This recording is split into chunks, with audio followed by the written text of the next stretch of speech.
ਬੁੱਧ ਜੀਵਨ ਅਤੇ ਸਿੱਖਿਆਵਾਂ ਗਰੁੱਪ ਦੇ ਸਾਰੇ ਸਤਿਕਾਰਯੋਗ ਸਾਥੀਆਂ ਨੂੰ ਜੈ ਭੀਮ, ਜੈ ਭਾਰਤ, ਨਮੋ ਬੁਦਾਏ ਐਂਡ ਗੁੱਡ ਇਵਨਿੰਗ ਜੀ। ਸਾਥੀਓ, ਮੈਂ ਨਿਊਜ਼ੀਲੈਂਡ ਤੋਂ ਸੁਖਦੇਵ ਬੱਧਨ। ਬਹੁਤ ਸਾਰੇ ਸਤਿਕਾਰਯੋਗ ਸਾਥੀਆਂ ਦੇ ਵਿਚਾਰ ਆ ਰਹੇ ਆ, ਸੁਣ ਕੇ ਮਨ ਬਹੁਤ ਹੀ ਪ੍ਰਭਾਵਿਤ ਔਰ ਆਨੰਦਿਤ ਹੋਇਆ ਔਰ ਨਵਾਂ ਗਿਆਨ ਜਾਣ ਕੇ ਨਵੀਂ ਜਾਣਕਾਰੀ ਹਾਸਲ ਕਰਕੇ ਮਨ ਨੂੰ ਬਹੁਤ ਸੰਤੁਸ਼ਟੀ ਹੋਈ। ਔਰ ਸਤਿਕਾਰਯੋਗ ਸਾਥੀਆਂ ਵੱਲੋਂ ਕਈ ਵਾਰ ਕੁਝ ਸਵਾਲ ਕੀਤੇ ਜਾਂਦੇ ਆ, ਜਿਵੇਂ ਸਾਡੇ ਸਤਿਕਾਰਯੋਗ ਸਾਥੀ ਧਰਮਿੰਦਰ ਜੀ ਉਹਨਾਂ ਨੇ ਪੁੱਛਿਆ ਸੀਗਾ ਹੀਨ ਜਾਨ ਅਤੇ ਮਹਾਯਾਨ ਔਰ ਨਵਿਆਨ ਬਾਰੇ।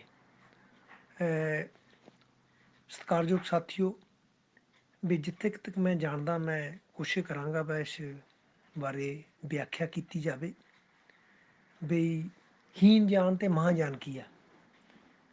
ਬ੍ਰਾਹਮਣ ਵੱਲੋਂ ਬੁੱਧ ਧਰਮ ਦੇ ਵਿੱਚ ਬਹੁਤ ਮਿਲਾਵਟ ਕੀਤੀ ਗਈ ਔਰ ਜੋ ਹਿੰਦੂਆਂ ਦੇ ਕਰਮਕਾਂਡ ਸੀ, ਮੂਰਤੀ ਪੂਜਾ, ਅਗਰਬੱਤੀਆਂ ਦਿਖਾਉਣੀਆਂ ਜਾਂ ਮੌਲੀਆਂ ਤਾਗੇ ਬੰਨਣੇ ਜਾਂ ਹੋਰ ਕਰਮਕਾਂਡ ਜਿੰਨੇ ਵੀ, ਉਹਨਾਂ ਨੇ ਬੁੱਧ ਧਰਮ ਦੇ ਵਿੱਚ ਸਾਰੇ ਇਨਵੋਲਵ ਕਰਤੇ, ਮਿਲਾ ਦਿੱਤੇ।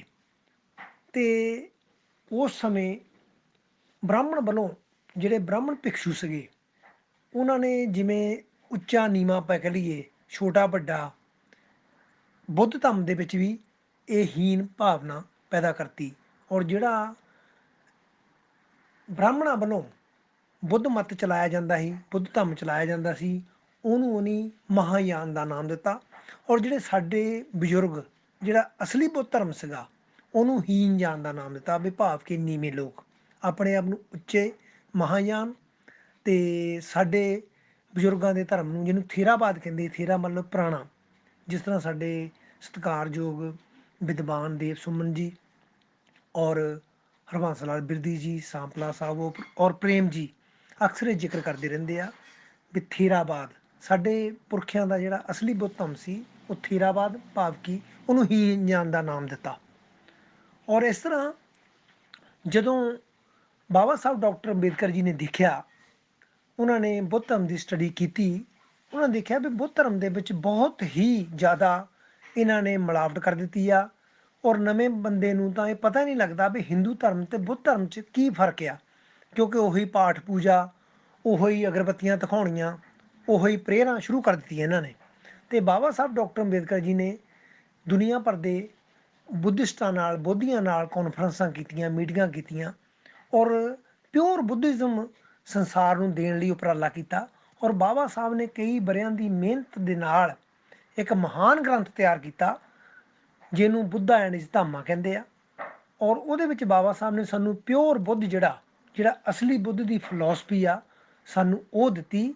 ਵੀ ਜਿਹੜਾ ਬ੍ਰਾਹਮਣ ਵੱਲੋਂ ਲਿਖੀਆਂ ਕਹਾਣੀਆਂ ਨਾ, ਵੀ ਉਹ ਇਸ ਤਰ੍ਹਾਂ ਸੀ, ਸਿਧਾਰਥ ਗੌਤਮ ਰਾਤ ਨੂੰ ਪਰਿਵਾਰ ਛੱਡ ਕੇ ਚਲ ਗਏ ਆਪਣੀ ਪਤਨੀ ਨੂੰ, ਜਾਂ ਇਹ ਦੱਸਿਆ ਵੀ ਇੱਕ ਵਾਰ ਜਦੋਂ ਬਾਹਰ ਗਏ, ਉਹਨਾਂ ਨੇ ਇੱਕ ਮੁਰਦਾ ਦੇਖਿਆ, ਇੱਕ ਬਿਮਾਰ ਦੇਖਿਆ, ਇੱਕ ਗਰੀਬ ਦੇਖਿਆ, ਤਾਂ ਉਹ ਘਰ ਤੇ ਆ ਕੇ ਗਏ ਸੀ ਸੱਚ ਦੀ ਭਾਲ 'ਚ। ਨਹੀਂ, ਬਾਬਾ ਸਾਹਿਬ ਨੇ ਉਹ ਸਾਰੀ ਝੂਠ ਨੂੰ ਨਕਾਰ ਕੇ ਪਿਓਰ ਜਿਹੜਾ ਜੀਵਨ ਸੀ ਤਥਾਗਤ ਗੌਤਮ ਦਾ ਔਰ ਬੁੱਧ ਦੀਆਂ ਸਿੱਖਿਆਵਾਂ ਸੀ, ਉਹ ਸਾਨੂੰ ਬੁੱਧਾ ਐਂਡ ਧਾਮਾਂ ਵਿੱਚ ਦਿੱਤੀਆਂ ਵੀ ਧੰਮ ਕੀ ਹੈ, ਧਰਮ ਕੀ ਹੈ।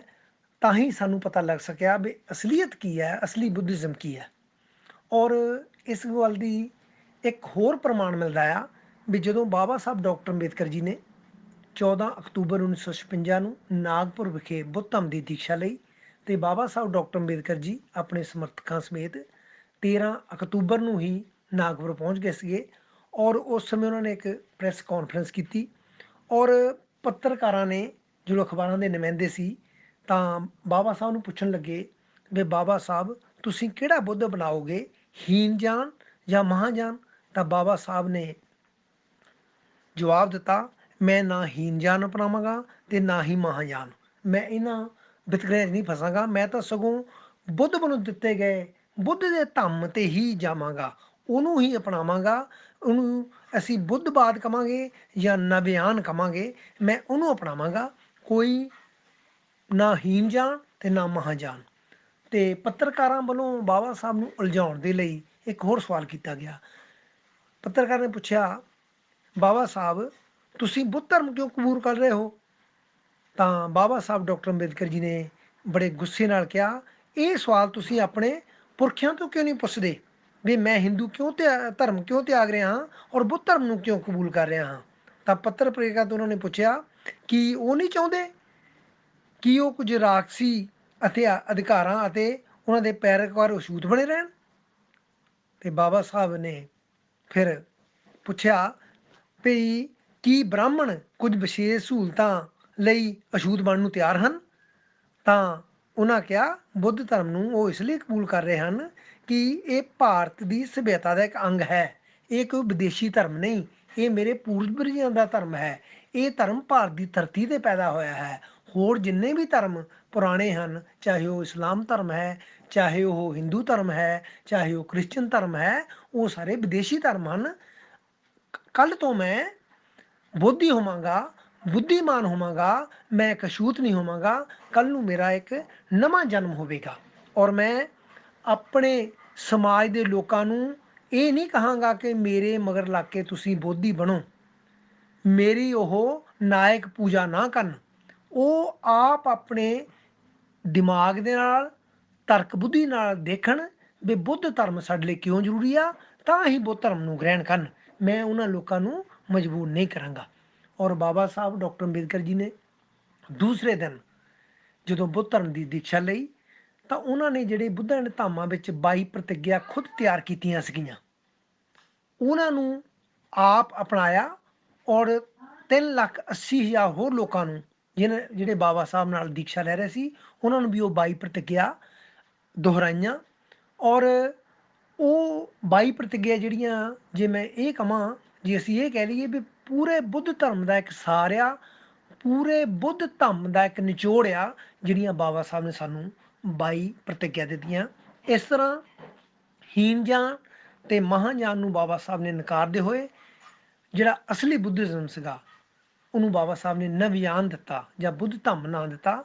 ਬਾਬਾ ਸਾਹਿਬ ਨੇ ਉਹ ਅਪਣਾਇਆ ਔਰ ਆਪਣੇ ਸਮਰਥਕਾਂ ਨੂੰ, ਸ਼ਰਧਾਲੂਆਂ ਨੂੰ ਔਰ ਭਾਰਤ ਦੇ ਸਾਰੇ ਲੋਕਾਂ ਨੂੰ ਇਹ ਕਿਹਾ ਵੀ ਤੁਸੀਂ ਬੁੱਧ ਧਰਮ ਅਪਣਾਓ, ਆਪਣੇ ਪੁਰਖਿਆਂ ਦਾ ਧਰਮ ਅਪਣਾਓ।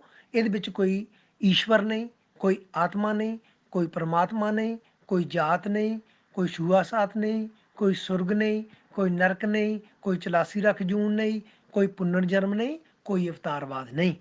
ਤੇ ਇਸ ਤਰ੍ਹਾਂ ਬਾਬਾ ਸਾਹਿਬ ਜੀ ਨੇ 14 ਅਕਤੂਬਰ 1956 ਨੂੰ ਦੁਨੀਆ ਦਾ ਸਭ ਤੋਂ ਵੱਡਾ ਧਰਮ ਪਰਿਵਰਤਨ ਕਰਕੇ ਆਪਣੇ ਘਰ ਵਾਪਸੀ ਕੀਤੀ ਸੀ ਔਰ ਆਪਣੇ ਪੁਰਖਿਆਂ ਦਾ ਬੁੱਧ ਧਰਮ ਅਪਣਾਇਆ ਸੀ। ਔਰ ਬਾਬਾ ਸਾਹਿਬ ਡਾਕਟਰ ਅੰਬੇਦਕਰ ਜੀ ਦੀਆਂ ਜਿਹੜੀਆਂ ਉਹ 22 ਪ੍ਰਤਿਗਿਆ ਆ, ਮੈਂ ਉਹ ਦੁਹਰਾਉਣੀਆਂ ਚਾਹੁੰਦਾ ਹਾਂ। ਉਹ ਪਹਿਲੀ ਪ੍ਰਤਿਗਿਆ ਹੈਗੀ ਨੰਬਰ 1, ਮੈਂ ਬ੍ਰਹਮਾ, ਵਿਸ਼ਨੂੰ ਤੇ ਮਹੇਸ਼ ਨੂੰ ਕਦੇ ਈਸ਼ਵਰ ਨਹੀਂ ਮੰਨਾਂਗਾ ਅਤੇ ਨਾ ਹੀ ਮੈਂ ਉਹਨਾਂ ਦੀ ਪੂਜਾ ਕਰਾਂਗਾ। ਪ੍ਰਤਿਗਿਆ ਨੰਬਰ 2, ਮੈਂ ਰਾਮ ਤੇ ਕ੍ਰਿਸ਼ਨ ਨੂੰ ਈਸ਼ਵਰ ਨਹੀਂ ਮੰਨਾਂਗਾ ਅਤੇ ਨਾ ਹੀ ਉਹਨਾਂ ਦੀ ਕਦੇ ਪੂਜਾ ਕਰਾਂਗਾ। ਨੰਬਰ 3, ਮੈਂ ਗੌਰੀ, ਗਣਪਤੀ ਆਦਿ ਹਿੰਦੂ ਧਰਮ ਦੇ ਕਿਸੇ ਵੀ ਦੇਵੀ ਦੇਵਤਿਆਂ ਨੂੰ ਨਹੀਂ ਮੰਨਾਂਗਾ ਤੇ ਨਾ ਹੀ ਉਹਨਾਂ ਦੀ ਪੂਜਾ ਕਰਾਂਗਾ। ਨੰਬਰ 4, ਈਸ਼ਵਰ ਨੇ ਅਵਤਾਰ ਲਿਆ ਹੈ, ਇਸ 'ਤੇ ਮੇਰਾ ਵਿਸ਼ਵਾਸ ਨਹੀਂ। ਨੰਬਰ 5, ਮੈਂ ਅਜਿਹਾ ਕਦੀ ਨਹੀਂ ਮੰਨਾਂਗਾ ਕਿ ਭਗਵਾਨ ਬੁੱਧ ਵਿਸ਼ਨੂੰ ਦੇ ਅਵਤਾਰ ਹਨ। ਅਜਿਹੇ ਪ੍ਰਚਾਰ ਨੂੰ ਮੈਂ ਪਾਗਲਪਨ ਅਤੇ ਝੂਠਾ ਪ੍ਰਚਾਰ ਸਮਝਦਾ ਹਾਂ। ਨੰਬਰ 6, ਮੈਂ ਸਰਾਧ ਨਹੀਂ ਕਰਾਂਗਾ ਅਤੇ ਨਾ ਹੀ ਕਦੀ ਪਿੰਡਦਾਨ ਕਰਾਂਗਾ। ਨੰਬਰ 7, ਮੈਂ ਬੁੱਧ ਧਰਮ ਦੇ ਜਾਂ ਬੁੱਧ ਧੰਮ ਦੇ ਵਿਰੁੱਧ ਕਦੇ ਵੀ ਕੋਈ ਗੱਲ ਨਹੀਂ ਕਰਾਂਗਾ। ਨੰਬਰ 8, ਮੈਂ ਕੋਈ ਵੀ ਕਿਰਿਆ ਕਰਮ ਬ੍ਰਾਹਮਣਾਂ ਦੇ ਹੱਥੋਂ ਨਹੀਂ ਕਰਵਾਵਾਂਗਾ। ਨੰਬਰ 9, ਮੈਂ ਸਮਾਨਤਾ ਦੀ ਸਥਾਪਨਾ ਦੇ ਲਈ ਯਤਨ ਕਰਾਂਗਾ। ਨੰਬਰ 11, ਮੈਂ ਭਗਵਾਨ ਬੁੱਧ ਦੇ ਅਸ਼ਟਾਂਗ ਮਾਰਗ ਦੀ ਪੂਰੀ ਤਰ੍ਹਾਂ ਪਾਲਣਾ ਕਰਾਂਗਾ। ਨੰਬਰ 12, ਮੈਂ ਭਗਵਾਨ ਬੁੱਧ ਦੇ ਦੱਸੇ ਹੋਏ 10 ਪ੍ਰਮਿਤਾਂ ਦੀ ਪੂਰੀ ਪਾਲਣਾ ਕਰਾਂਗਾ। ਨੰਬਰ 13, ਮੈਂ ਪ੍ਰਾਣੀ ਮਾਤਰ 'ਤੇ ਦਇਆ ਰੱਖਾਂਗਾ ਅਤੇ ਉਹਨਾਂ ਦਾ ਲਾਲਣ ਪਾਲਣ ਕਰਾਂਗਾ। ਨੰਬਰ 14, ਮੈਂ ਚੋਰੀ ਨਹੀਂ ਕਰਾਂਗਾ। ਨੰਬਰ 15, ਮੈਂ ਝੂਠ ਨਹੀਂ ਬੋਲਾਂਗਾ। ਨੰਬਰ 16, ਮੈਂ ਵਿਭਚਾਰ ਨਹੀਂ ਕਰਾਂਗਾ। ਨੰਬਰ 17, ਮੈਂ ਸ਼ਰਾਬ ਤੇ ਹੋਰ ਨਸ਼ੇ ਨਹੀਂ ਕਰਾਂਗਾ। ਨੰਬਰ 18, ਮੈਂ ਆਪਣੇ ਜੀਵਨ ਨੂੰ ਬੁੱਧ ਧਰਮ ਦੇ 3 ਤੱਤਾਂ ਅਨੁਸਾਰ ਅਰਥਾਤ ਗਿਆਨ, ਸ਼ੀਲ ਅਤੇ ਕਰੁਣਾ ਦੇ ਅਨੁਸਾਰ ਢਾਲਣ ਦਾ ਯਤਨ ਕਰਾਂਗਾ। ਨੰਬਰ 19, ਮੈਂ ਮਨੁੱਖ ਮਾਤਰ ਦੀ ਤਰੱਕੀ ਲਈ ਹਾਨੀਕਾਰਕ ਅਤੇ ਮਨੁੱਖ ਨੂੰ ਊਚ ਨੀਚ ਮੰਨਣ ਵਾਲੇ ਸਾਰੇ ਪੁਰਾਣੇ ਹਿੰਦੂ ਧਰਮ ਨੂੰ ਪੂਰੀ ਤਰ੍ਹਾਂ ਤਿਆਗਦਾ ਹਾਂ ਅਤੇ ਬੁੱਧ ਧਰਮ ਨੂੰ ਸਵੀਕਾਰ ਕਰਦਾ ਹਾਂ। ਪ੍ਰਤਿੱਗਿਆ ਨੰਬਰ 20, ਮੇਰਾ ਇਹ ਪੂਰਨ ਵਿਸ਼ਵਾਸ ਹੈ ਕਿ ਗੌਤਮ ਬੁੱਧ ਦਾ ਧਰਮ ਹੀ ਸਹੀ ਧਰਮ ਹੈ। ਨੰਬਰ 21, ਮੈਂ ਇਹ ਮੰਨਦਾ ਹਾਂ ਕਿ ਹੁਣ ਮੇਰਾ ਨਵਾਂ ਜਨਮ ਹੋ ਗਿਆ ਹੈ। ਨੰਬਰ 22, ਮੈਂ ਇਹ ਪਵਿੱਤਰ ਪ੍ਰਤਿੱਗਿਆ ਕਰਦਾ ਹਾਂ ਕਿ ਅੱਜ ਤੋਂ ਮੈਂ ਬੁੱਧ ਧਰਮ ਦੇ ਅਨੁਸਾਰ ਹੀ ਆਚਰਣ ਕਰਾਂਗਾ। ਸੋ ਸਤਿਕਾਰਯੋਗ ਸਾਥੀਓ, ਇਹ ਬਾਬਾ ਸਾਹਿਬ ਜੀ ਦੁਆਰਾ ਪੂਰੇ ਬੁੱਧ ਧੰਮ ਦਾ ਔਰ ਸਾਡੇ ਪੁਰਖੇ ਸਤਿਗੁਰੂ ਰਵਿਦਾਸ, ਸਤਿਗੁਰੂ ਕਬੀਰ ਸਾਹਿਬ, ਸਤਿਗੁਰੂ ਨਾਮਦੇਵ ਜੀ ਜਾਂ ਮੈਂ ਸਾਰੇ ਮਹਾਂਪੁਰਸ਼ਾਂ ਦੀ ਬਾਣੀ ਦਾ ਜੇ ਸਾਰ ਕਹਿ ਲਵਾਂ ਤਾਂ ਬਾਬਾ ਸਾਹਿਬ ਨੇ ਸਾਨੂੰ ਇੱਕ ਅੰਮ੍ਰਿਤ ਤਿਆਰ ਕਰਕੇ ਦਿੱਤੀਆਂ 22 ਪ੍ਰਤਿੱਗਿਆ, ਜਿਹੜਾ ਅਸਲੀ ਬੁੱਧਿਜ਼ਮ ਆ। ਸਾਨੂੰ ਇਹਨਾਂ 'ਤੇ ਅਮਲ ਕਰਨਾ ਚਾਹੀਦਾ, ਇਹਨਾਂ 'ਤੇ ਚੱਲਣਾ ਚਾਹੀਦਾ। ਇਹੀ ਅਸਲੀ ਬੁੱਧ ਆ ਔਰ ਇਹਨੂੰ ਸਾਨੂੰ ਹੋਰ ਪ੍ਰਚਾਰਨਾ ਚਾਹੀਦਾ ਆ, ਕਿਉਂਕਿ ਸਾਡੇ ਪੁਰਖੇ ਬਾਬਾ ਸਾਹਿਬ ਸਾਨੂੰ ਕਦੀ ਗਲਤ ਜਗ੍ਹਾ 'ਤੇ ਨਹੀਂ ਜਾ ਸਕਦੇ। ਆਓ ਆਪਾਂ ਸਾਰੇ ਬਾਬਾ ਸਾਹਿਬ ਡਾਕਟਰ ਅੰਬੇਦਕਰ ਜੀ ਦੀਆਂ 22 ਪ੍ਰਤਿੱਗਿਆ ਨੂੰ ਅਪਣਾਈਏ। ਜੇ ਅਸੀਂ ਉਹਨਾਂ ਦੀਆਂ ਹੋਰ ਸੁੱਖ ਸਹੂਲਤਾਂ ਨੂੰ ਮੰਨਦੇ ਹਾਂ, ਉਹ ਅਪਣਾਉਂਦੇ ਹਾਂ, ਤਾਂ ਅਸੀਂ ਬਾਬਾ ਸਾਹਿਬ ਵੱਲੋਂ ਦਿੱਤਾ ਗਿਆ ਧਰਮ ਕਿਉਂ ਨਹੀਂ ਅਪਣਾਉਂਦੇ, ਬੁੱਧ ਧੰਮ ਕਿਉਂ ਨਹੀਂ ਅਪਣਾਉਂਦੇ, ਬੁੱਧ ਧੰਮ ਦੀ ਸ਼ਰਨ 'ਚ ਕਿਉਂ ਨਹੀਂ ਜਾਂਦੇ। ਆਓ ਆਪਾਂ ਬਾਬਾ ਸਾਹਿਬ ਦੇ ਦਿੱਤੇ ਧਰਮ ਨੂੰ ਅਪਣਾਈਏ। ਬਹੁਤ ਧੰਨਵਾਦ ਜੀ। ਜੈ ਭੀਮ, ਜੈ ਭਾਰਤ, ਨਮੋ ਬੁੱਧਾ।